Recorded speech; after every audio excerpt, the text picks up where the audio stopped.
Welcome to the Don't Get Fooled Show with Big Ray and Ace. Let's go, Ace.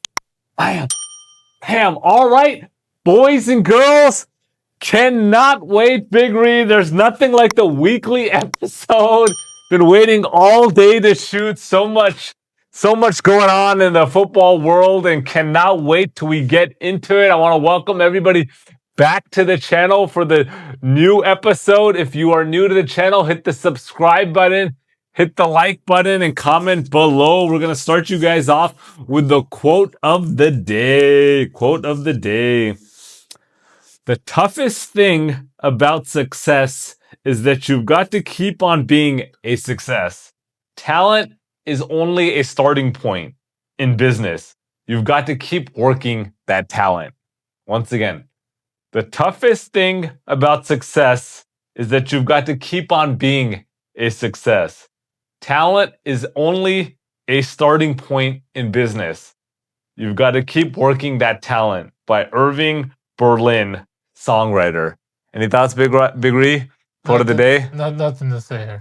Basically, my thought is, my quick 2 cents is, doesn't matter how successful you are, doesn't matter how good you are at picking games. You got to keep picking games and keep doing well. Otherwise, people are quick to talk trash. And people are quick to forget about you. You're an athlete. You do really well for a couple years, and then you have a off game, off year, and people are quick to talk trash. So it's tough to be consistent. Does that make sense? I think that's the main thing. Is you got to keep working hard. You can never just be content and relax yourself. And I also have an ancient Chinese proverb that I want to throw out to the viewers. This is from one of the DGF family by Luke Stone. He gave us this ancient Chinese proverb, and I liked it. It says, "Enjoy yourself. It's later than you think." Once again, enjoy yourself. It's later than you think. Ancient Chinese proverb sent to us by Luke Stone. Basically, it's later than you think. Life is short, and you always think you have a lot of time, but life is short. And don't always feel like whether you're 15 years old, 20, 30, 40, 50, you never know. So enjoy yourself, enjoy life. And, let's get into a recap, Big Ree, of last week. We went 3-3 in college football. Yeah. We went 4-2 in NFL. Yeah. And so it was good to, get back on the winning streak in NFL. I know a lot of people are not happy that we're not dropping these 10-2 weeks and 11-1 weeks every week. But when we're doing 500 and that's a bad week, you're doing pretty good, Big Ree. Exactly, yeah. And just want to remind everybody, when you're going against the spread, if you're hitting 65%, you're a superstar. I just want to leave it at that. But so that was a good week in football. We just capped off Monday night with the Cowboys beating the Raiders, 33-16? Yep. And so Cowboys got a good win. Raiders continue to stink. But let's get into some of the big trending topics in college football. Drop today. We have James Franklin, Big Ree. James Franklin signing with the Virginia Tech. And what are your thoughts there? James Franklin, new head coach of Virginia Tech. Yeah, it's a good hire. VTech, a program that's slowly moving back up, and I think it's the perfect fit. He definitely downgraded from Penn State, which obviously he should have, and good for him. I'm very happy for him. The guy deserves it.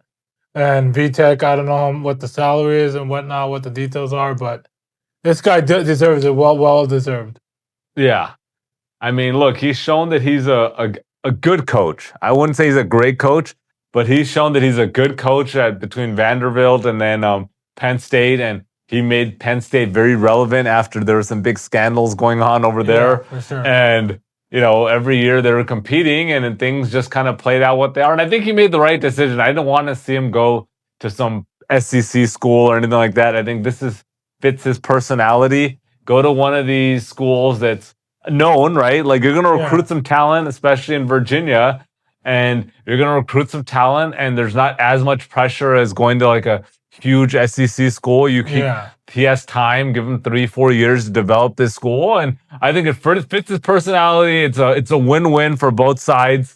I think he'll bring them back into prominence. I don't think they've been very even relevant since what, Michael Vick, Tyrod Taylor, right? Yeah. And that's when you remember VTech, and now, good for them. I think it's a win-win. Yeah, for sure. I'm happy for Franklin. Clearly, you got to. One thing I got to say is I got to respect James Franklin for this, because there's a lot of coaches out there that would just sit on their damn ass and collect that buyout money, right? And not do anything. And he, within the same season, already agreed to a coaching deal. And that just says, hey, this guy's all about, I want to coach. I want to be out there. I want to have an impact on these young kids, these teenagers, and these young players. I want to build a program. I don't need to go to a big school. Give me a solid school that can, recruit some talent, and I'm in. And that says a lot about James Franklin, that this quickly he agreed to a contract. So congrats to him. We'll see what happens.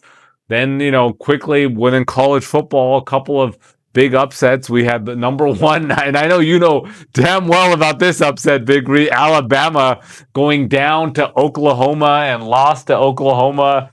What are your thoughts? Because just last week we were talking about how Alabama is one of the favorites to go to the championship game. And what are your thoughts here now? Yeah, they blew this. I mean, they had everything lined up for them to win it as we were talking about this. I mean, 1st and 10 under 45 or something, and then 2 minutes to go, and you don't win. You're down 2. All you need is a field goal. That's on you. That's on you. And that's on, once again, who am I going to call out? Kalen DeBoer. Like, you had this all set up for a game-winning field goal. You need to have your best play calls ready, get this within the 25-yard line, kick a 40-yard field goal, and go home. And that's it. And you lost. And once again, everybody wants to talk about James Franklin not winning big games. This was your opportunity. You just needed to win this game, and you couldn't. And once again, that's why there's Nick Saban's, and then there's Kalen DeBoer's. And they were a pretender. I don't know. They still have a chance to make the playoffs. They only have 2 losses, but this is not a good look for them when you lose to an Oklahoma team that I'm not buying. I made that clear last week that I'm not buying Alabama, and then they lost. I'm not buying Oklahoma at all, and it's not a good look for Alabama. There's too many teams. I don't think Alabama is deserving to make the playoffs. I would not put them in. And then we're going to go over another big game. Georgia put a spanking on Texas. They moved to 9-1. They won 35-10, Big Ree. My first question to you, is Texas out of the playoff picture with their 3rd loss going to 7-3? Yes, definitely. They're out of the playoff picture.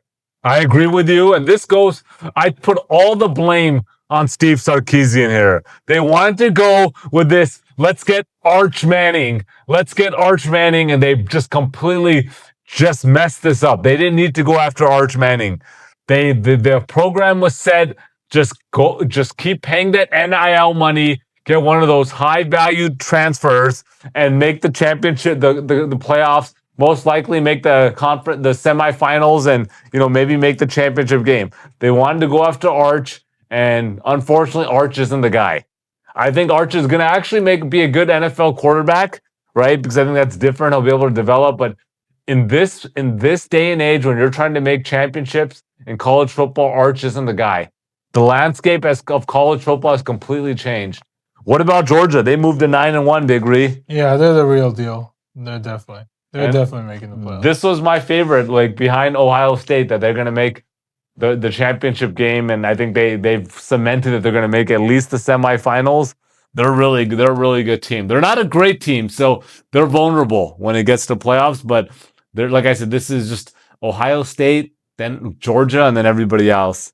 Yeah. And then last game that I want to go over real quickly is the Texas A&M South Carolina game. Yeah.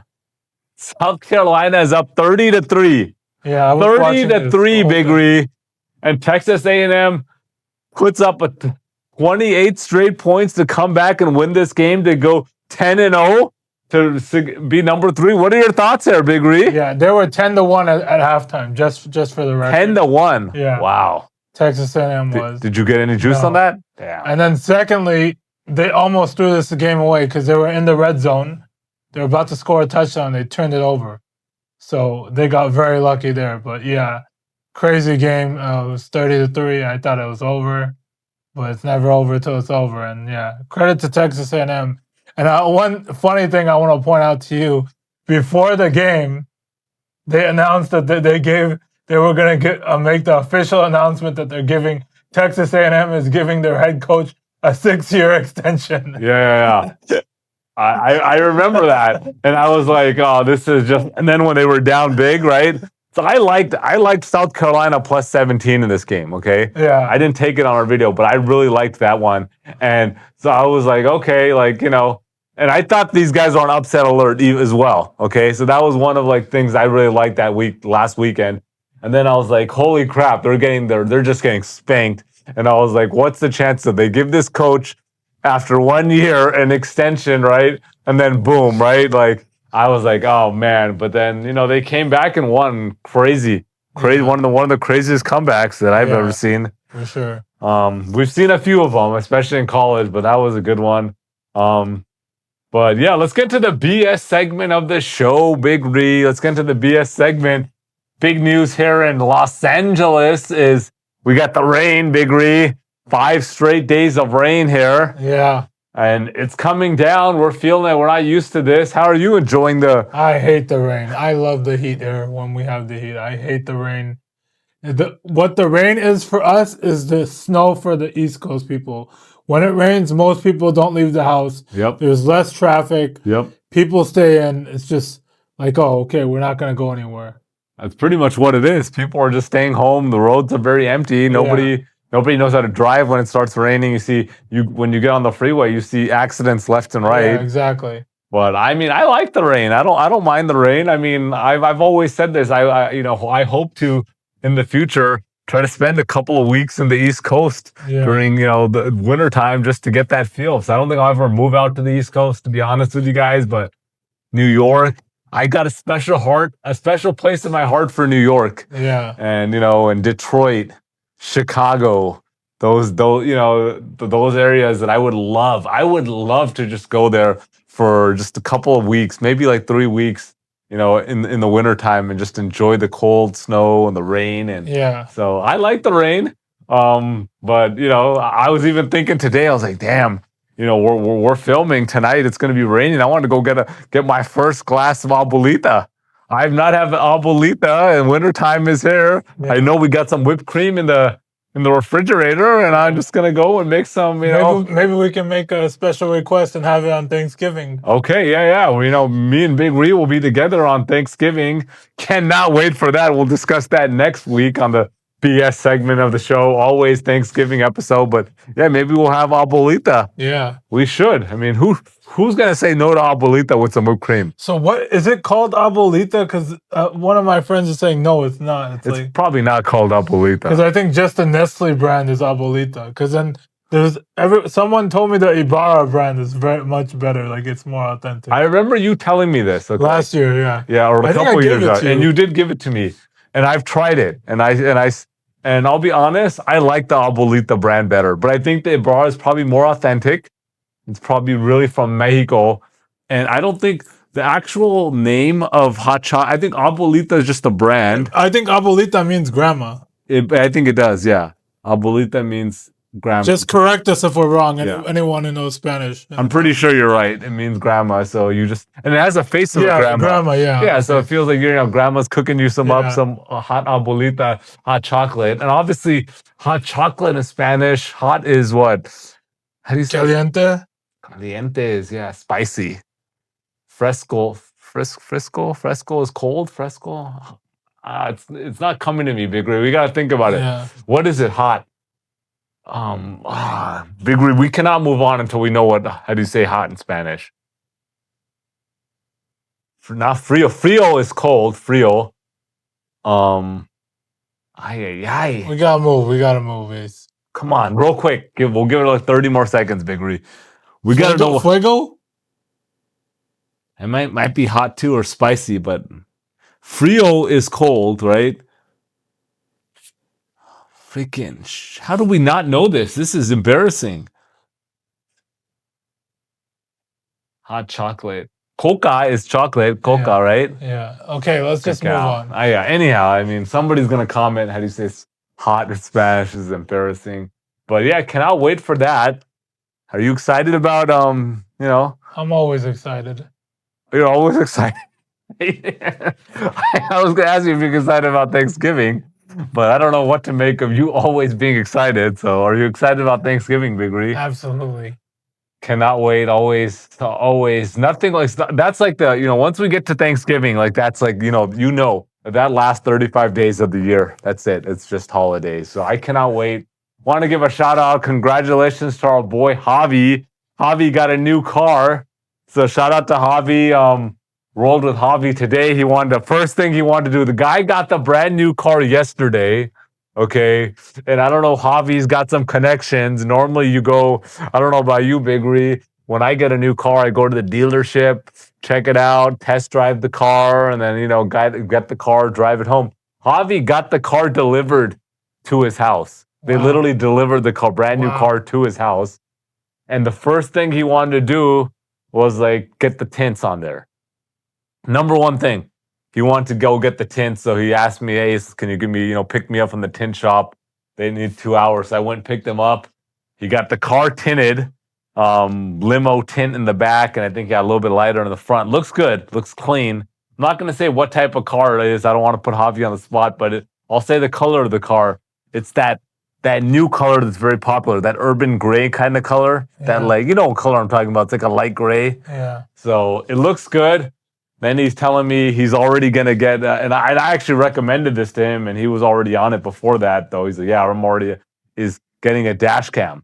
Yeah. Over here in LA, boys and girls, trust me, you better get yourself a dash cam. Otherwise, you don't know what the hell is going to happen in the streets here, and people are up to no good. So you got to protect yourself. So he's getting that 2-channel dash cam facing forward and back. Yeah. So we're gonna, probably gonna have to take him to get that installed too, help him out with a ride there on the ride back. But yeah, congrats to Javi. What else? Did you do anything this weekend, Big Ree, or you just nothing? Stayed in and watched football all day. Are you like, for example, let's just start with Saturday. What time did you wake up? 7:30 Pacific time. Yeah. And you were watching football all the way until what time? All day. So what did you do in between? Like anything? I took some breaks, stepped out for a little bit. Okay, but for the most part, pretty much that 10 to 12 hours you're just watching football. Yeah. Pretty impressive, Big Ree. Yeah, I was out doing some stuff on Saturday, just a little bit busy. But yeah, I mean, nothing like football. Saturday I was chilling out, didn't really do much. Still trying to decide when we're gonna hit up Big Al's, Big Ree. When are we gonna take Mo-ish out for his birthday? Money, when you going out? This guy wants to evade when it's his birthday. He doesn't want to go out. Yeah. This guy might be in some foreign country, relaxing on the beach. It's a good chance, bro. Getting fed some pineapples by somebody. I don't know, but what's up, Mo Money? Because it's either going to be this weekend or it's not going to happen most Yeah, next weekend is what? Thanksgiving weekend, Black Friday, and so it's not going to happen like that. Want to give a shout out to our boy Double A. Double A say he's going to be free, a little bit free for the next week and a half, so let us know. Let us know if you want to go out, But I want to hit up Big Al's, but once again, I'm a little bit, disturbed about the price hike there. Yeah, it is what it is. It's kind of throwing it off, you know what I mean? Yeah. What else? What's another place that we haven't hit up that we got our go-to that we have to hit up? I don't know.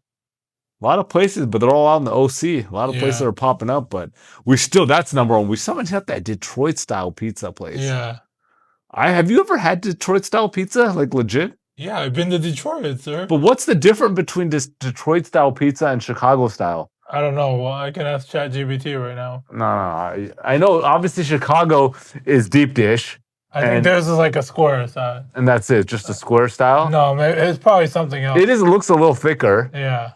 But anyhow, I mean, you got any trips coming on, Big Ree? Let's go right into it. Nothing? Absolutely nothing. Nothing at all? Nothing. And just staying put for the holiday. I'm not going out the rest of the year. You're just going to take it easy. Okay. Fair enough. All right, Big Ree, let's get into some shout-outs.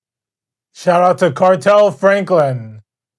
All right, I want to give a shout out to Gabriel Baca from El Paso, Texas.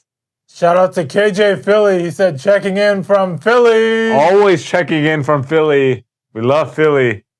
Nothing like going to Philly and getting a big Philly cheesesteak sandwich. Yeah. Nothing like Philly downtown. Want to hit up Philly soon. Want to give a shout out to D Brown. Shout out to Sylvan Tran. He said Justin Herbert 1+ interception. Easy money there. You know, we all know who Justin Herbert is. Justin Herbert stinks. The Chargers stink. John Harbaugh stinks. Okay, let's not leave him out of the blame here. You know, John Harbaugh, you stink. Figure out your coaching staff. Don't blame your O-line. You stink. Okay. Give a shout out to Travis Williams. Shout out to the Hound. All right, boys and girls, you want a shout out? Comment below. We'll try to get you next week. Let's get to some topics, Big Reed, that I want to discuss with you is Okay.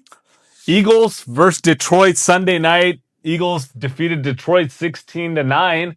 What are your thoughts on both of these teams? This was a big matchup, hyped matchup coming in. Yeah, I mean, the Eagles defense is just playing great, and there's who's winning them the games right now. I mean, obviously Detroit's offense played bad. You can say that. You can go on the rant about how bad Jared Goff played, but it's just Detroit's defense who I want to give credit to, because this was almost identical to the Packers game, Packers-Eagles, on Monday night. And so, yeah, I think credit goes to the Eagles defense. But yeah, that you can talk crap about. You can go ahead and talk crap about the Lions. Yeah, I'm going to make this loud and clear. This is one of the worst QB performances that I have seen from a starter in a full game in the last 10 years that I can remember. And we're not just looking at the percentage. Goff 14 for 37, 255 yards. That's a 37%. I'm talking about how bad these passes were. I mean, not only did he, had 23 incompletions, these passes had no chance to be caught. I mean, this was so bad. It was unbelievable. Like, this guy, I mean, I have never seen a QB that was regarded this high play so bad. And it's not like this was like completely snowy weather, or, you know what I mean? Or he's missing all his top 3 receivers, or, I mean, yeah, give Eagles credit. Their defense played well, but Jared Goff played like complete crap. And I'm going to make this clear, but I'm going to ask you before I have something to say. Are Eagles or the Lions here making the conference finals, Big Ree? Or how do you feel about both of these teams moving forward? The Lions are not making it. I'll make that loud and clear. Okay. The Eagles have a very good chance. I mean, until someone beats them, I'm not going against them. Do you feel that they're going to go back to the Super Bowl? Well, I'm going to say no. No. Yeah. Okay. I'm going to make this loud and clear, crystal clear. Detroit Lions are done. They are done. They are not making the Super Bowl. They're not even making the conference championship. Okay, let me make that clear. They are done. I saw enough yesterday. Jared Goff is done. He's going to still have some good games, but what I saw out of him was horrible. Dan Campbell, and this is coming from a Lions fan. I am a Lions fan. Dan Campbell went for it on 4th down 5 times. 5 times he went for it on 4th down. This is why they're not going to the Super Bowl. This is why they're not going to the conference championships. You got guys that think they're bigger than the team. Dan Campbell is one of those guys that he thinks he's bigger than the team. He's had some success there. And now he went for it on 4th down, didn't get it, then went for it again. And he's like, no, now his ego came into play. Oh, I can't stop going for it on 4th down. Now I got to keep going for it until we get it. And he was a big reason that they didn't win this game. They could have still won this game because, first of all, the Eagles didn't play that great. Nick Sirianni almost blew it again. And I'm going to make this clear. Detroit's not going to the playoffs, going to the Super Bowl. They're not making the Super Bowl. Eagles are not making a Super Bowl. Their offense stinks. Their run game, Saquon Barkley looks like complete crap. Complete crap. You know, the wide receivers are not happy. And then, once again, Nick Sirianni is your coach. Great. He won the Super Bowl last year. They're not repeating. Loud and clear, Big Ree. Anything you want to throw in on this? No. I have said my piece. All right. The Chiefs lost 22-19 to the Broncos. They moved to 5-5. Are the Chiefs done? Is their season over? Are they making the playoffs, Big Ree? They'll definitely make the playoffs, and their season is never over until it's mathematically over. They're still Vegas odds-on favorite to come out of the AFC. So are they? So you feel like nothing has changed? They're still going to be. They're the favorite here, and their reign is not over. Their reign is not over. Okay. First of all, what I want to say here is, they're very susceptible now. Okay? Like before, it's like, oh, it's always the Chiefs and just get them to playoffs and it's fine. I'm still taking Patrick Mahomes over probably 99% of the QBs out there, but there's something going on in Kansas City. There's definitely something brewing. I don't know what it is, but there's something brewing, and they're not one of those teams where nobody's scared of the Chiefs anymore. And I think that's the problem there. Do I still like the Chiefs? Absolutely. Do I still feel like they can make the Super Bowl? Absolutely. But when you don't have that factor that everybody's scared of you, you're very vulnerable. It's almost like, you remember the Warriors when they had their dynasty run? Everybody was scared. It's like, dude, these guys are not going to lose. They had the Splash Bros, Draymond, Durant. You know, they were just stacked. Nobody felt like you could actually beat them.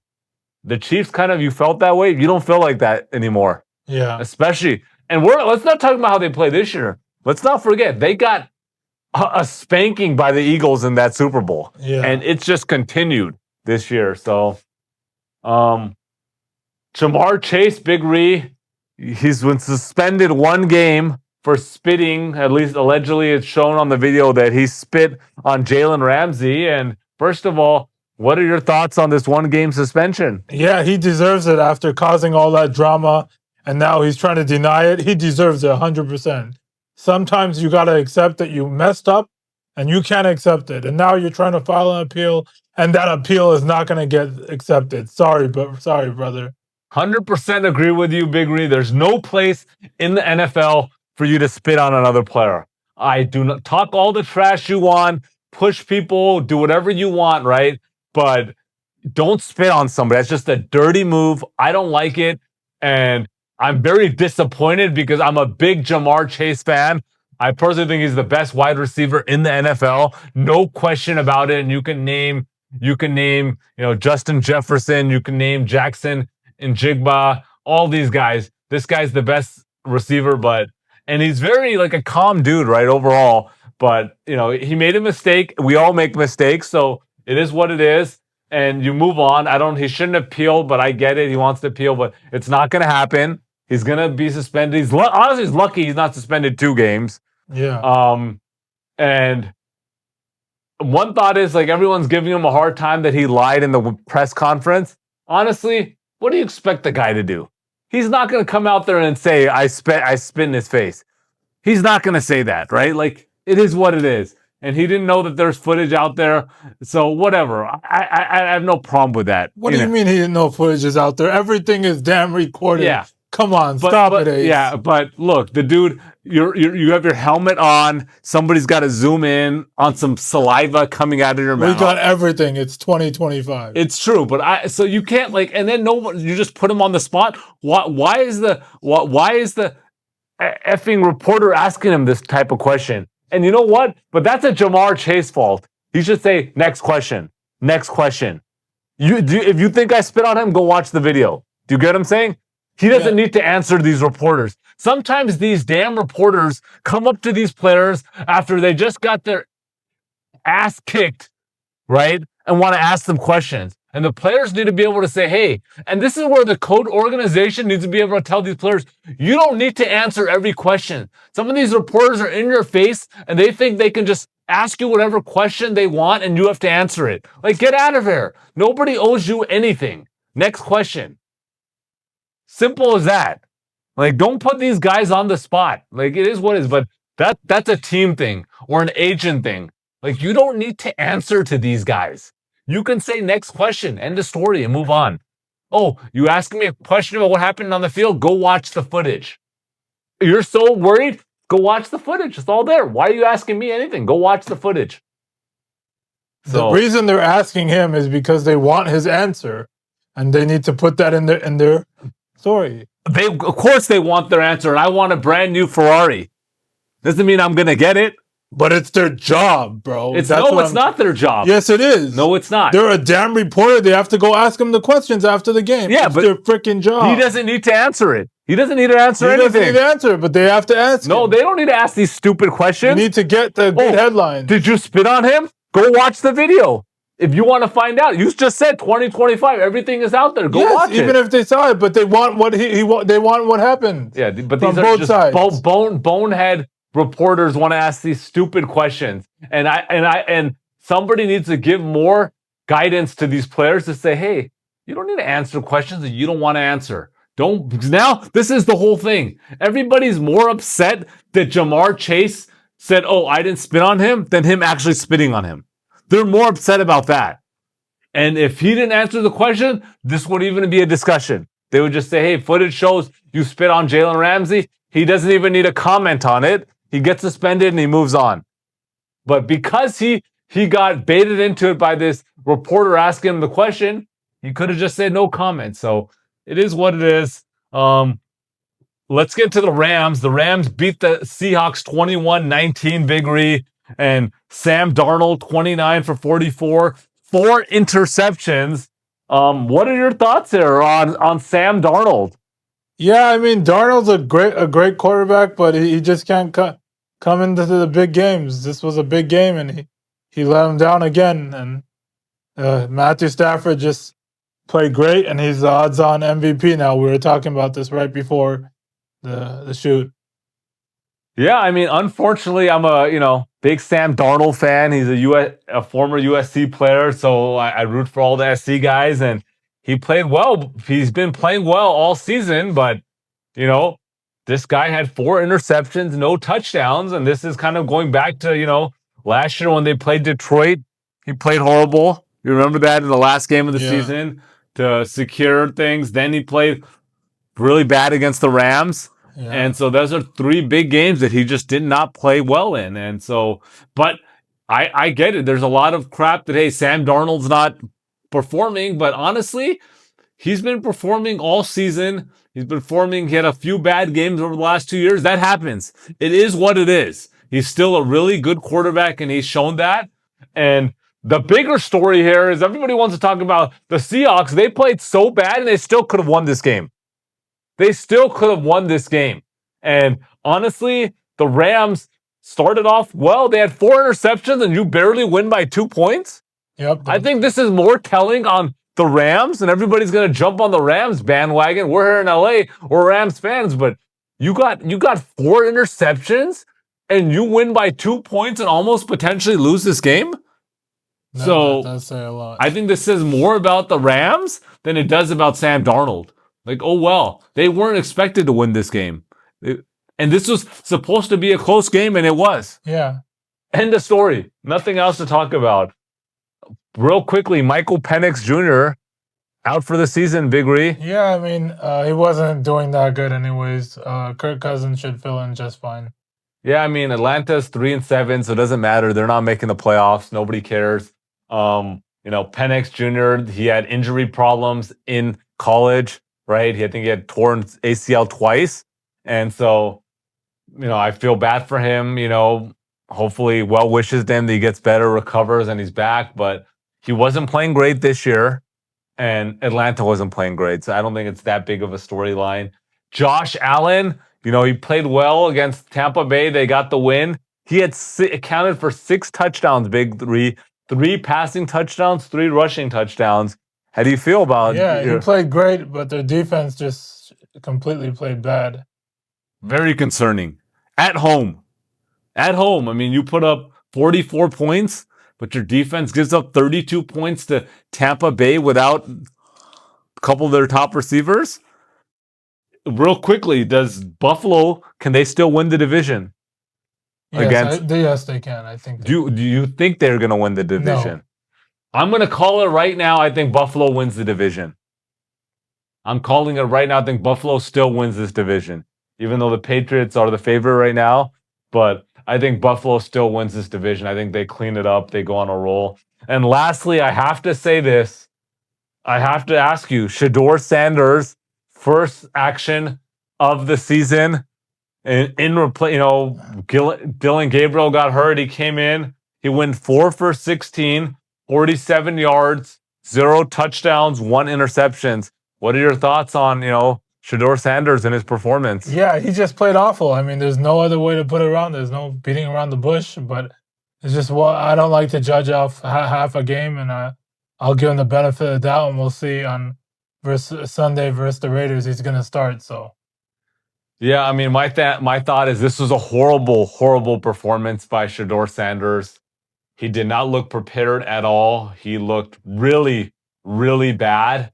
And, there's a reason why Dylan Gabriel was chosen as the starter over him.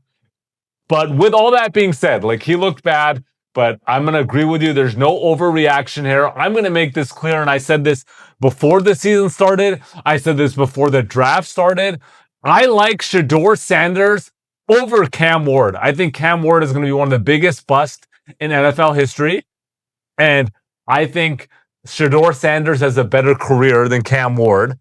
And I still got a lot of hope, but I feel like, Shaduer Sanders just needs to sit and continue to develop. And I think he's going to be a good quarterback in this league. He will be a starter in this league. I really like his game. He's shown enough to me, but this was just a bad situation. And I'm just more curious I really want to know, because there's been a lot of talk. I don't know what to believe, what not to believe about him getting first team reps or not, right? What's the situation there? Because I don't know. Clearly, there's a lot of issues, a lot of rumors with Kevin Stefanski and stuff. And I mean, for the record, I'm not a Stefanski fan at all. At all. I've said that this guy should have got the boot a while ago, but I'm not going to go ahead and say that he has any negative ill versus Shaduer. I just think it was a bad situation. Shaduer didn't expect to come in. He had to come in, and, Baltimore played well. Their defense played well, and, we'll see what happens. If he starts next week, even if he has a bad week next week, it doesn't matter to me. I think you got to let him develop, and we'll see in a couple of years how this guy plays out. Yeah. So, all right, Big Ree. All right, that's it. Make sure to subscribe, like, and comment.